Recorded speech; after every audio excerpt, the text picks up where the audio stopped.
Il voit le jour dans une petite ville ukrainienne qui fait alors partie de l'URSS.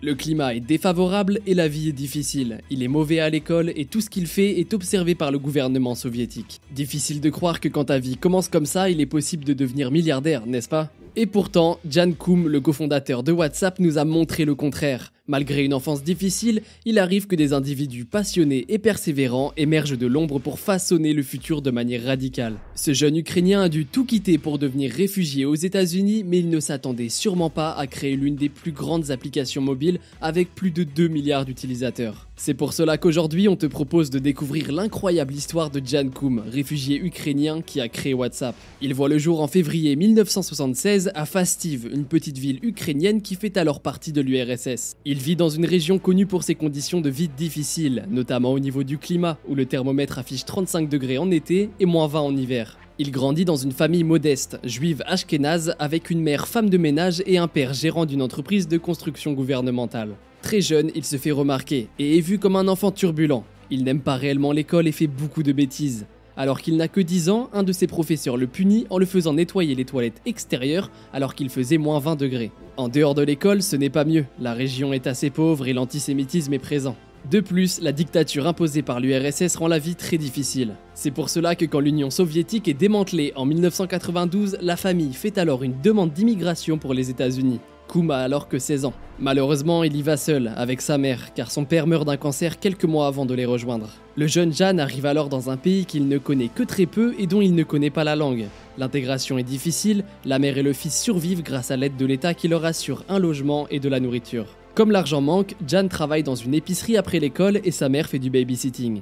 Et à l'école, tout est loin d'être rose. Le jeune homme est moqué par ses camarades à cause de son accent et de ses fautes. Malgré cette vie difficile, il tient bon grâce à sa passion pour l'informatique et notamment pour la programmation.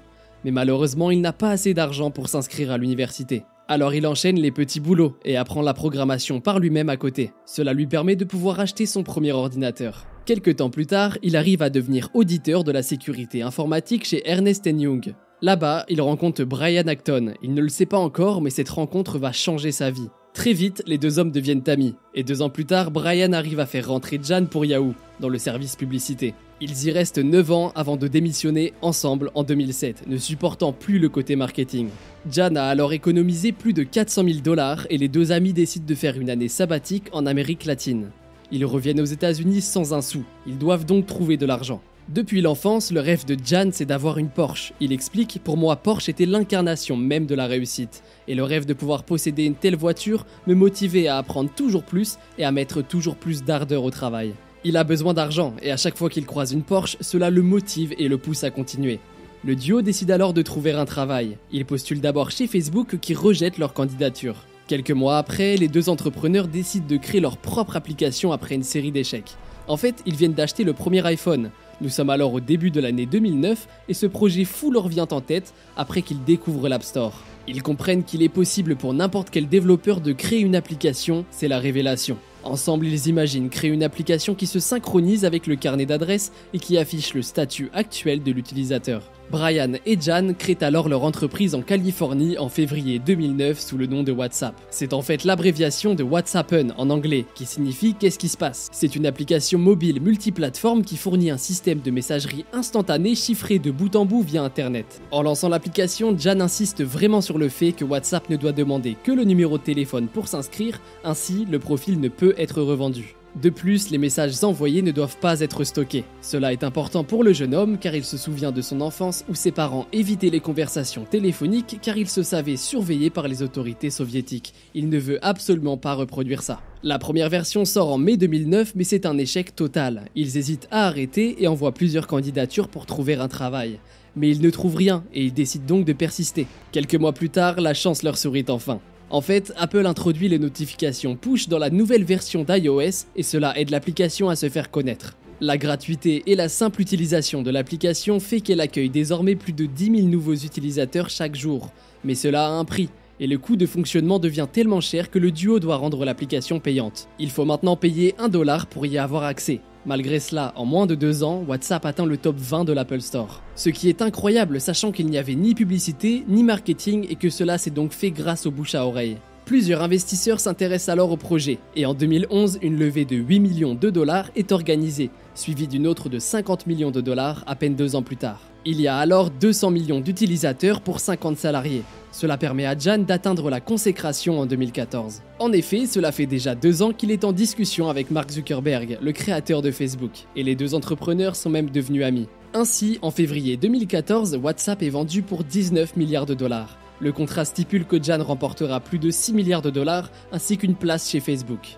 À titre symbolique, il prend le contrat et le signe sur la porte des services sociaux où il retirait avec sa mère des bons d'alimentation qui lui permettaient de survivre quand il était adolescent. Il a réussi. Il vit le rêve américain. Il intègre alors le conseil d'administration de Facebook et l'homme de 38 ans arrive 62e sur la liste du magazine Forbes des 400 plus riches américains avec une fortune estimée à plus de 7,5 milliards de dollars. Comme tu t'en doutes, à ce moment-là, il réalise son rêve et s'achète une Porsche, et même une deuxième. Mais 4 ans plus tard, les relations entre Jan et Mark Zuckerberg s'enveniment, notamment pour des désaccords concernant la vie privée et le chiffrement des données. Jan quitte alors Facebook. Très discret, on sait peu de choses sur sa vie, notamment après qu'il ait quitté le navire de Meta en 2018. Cependant, en 2020, il fait parler de lui, pour avoir acheté pour 70 millions d'euros un hôtel de 600 mètres carrés nommé Le Fleury. Ce dernier se trouve à Paris, en bordure du Champ de Mars. WhatsApp, de son côté, fait toujours partie de Meta. Depuis 2020, elle compte plus de 2 milliards d'utilisateurs et Will Cathcart en est son président. On peut donc dire que l'histoire de Jan Koum est fascinante et inspirante. Elle nous rappelle que la persévérance, la détermination et la créativité peuvent transformer la vie d'une personne de manière extraordinaire. Parti de conditions modestes et confronté à des défis économiques, ce jeune réfugié ukrainien avait du mal à trouver sa voie. Mais passionné par l'informatique, il a su transformer une simple idée en une application qui a révolutionné la communication alors qu'il n'utilisait ni publicité ni marketing. Valant 19 milliards de dollars en 2014, la vie de cet entrepreneur a été complètement bouleversée. En fin de compte, l'histoire de Jan Koum est un rappel puissant que tout est possible. Peu importe d'où l'on vient, tant qu'on croit en ses idées et qu'on persévère pour les concrétiser.